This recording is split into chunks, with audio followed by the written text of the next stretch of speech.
आज हम बात करते हैं करवा चौथ के बारे में।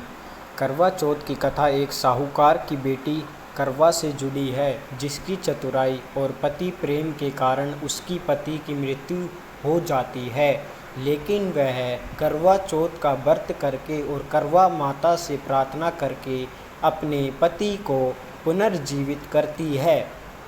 इस कथा के अनुसार करवा ने यमराज को भी अपने पति के लिए जीवन दान देने के लिए राजी कर लिया था।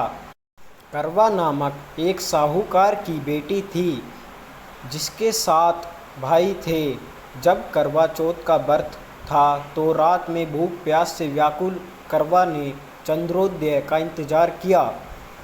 उसके छोटे भाई ने दीपक जलाकर उसे दिखाकर कहा कि चंद्रमा निकल आया है, और उसने करवा को व्रत तोड़ने का आग्रह किया।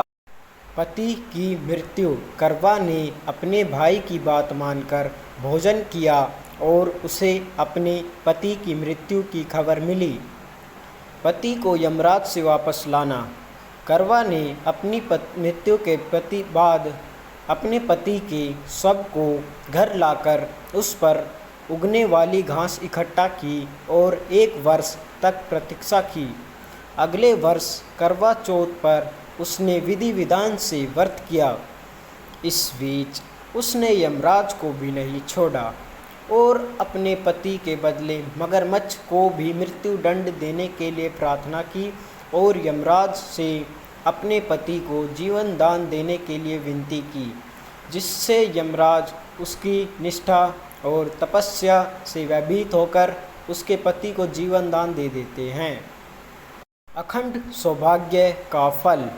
तब से करवा चौथ का महत्व और बढ़ गया और महिलाओं अपने पतियों की लंबी उम्र की कामना के लिए करवा माता से प्रार्थना करती हैं। करवा चौथ की कथा सुनने का महत्व। करवा चौथ की कथा सुनने से महिलाओं को पति के जीवन में सुख, शांति और अखंड सौभाग्य की प्राप्ति होती है। इसलिए करवा चौथ के दिन इस कथा को सुनना बहुत महत्वपूर्ण माना जाता है। करवा चौथ हर साल कार्तिक मास के में कृष्ण पक्ष की चतुर्थी तिथि को मनाया जाता है। इस दिन महिलाएं दिन भर निर्जला व्रत रखकर शाम को चांद का दीदार करने के बाद ही व्रत खोलती हैं।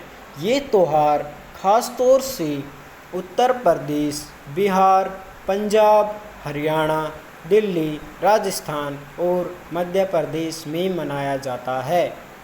करवा चौथ की कथा पति के लंबे आयु और कल्याण के लिए पत्नी द्वारा रखे जाने वाले व्रत से जुड़ी है, जिसमें कई कहानियाँ प्रचलित हैं, जैसे वीरावती की कहानी, जहाँ उसके भाइयों ने छल से व्रत तुड़वाया।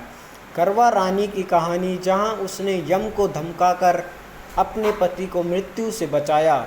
और द्रौपदी की कहानी, जो सभी पति पत्नी के प्रेम और निष्ठा को दर्शाती है। तो चलिए सभी दोस्तों को मेरा नमस्कार। आपको कैसी लगी वीडियो लाइक करें, कमेंट करें, सब्सक्राइब करें और चैनल को सब्सक्राइब करना बिल्कुल ना भूलें, ताकि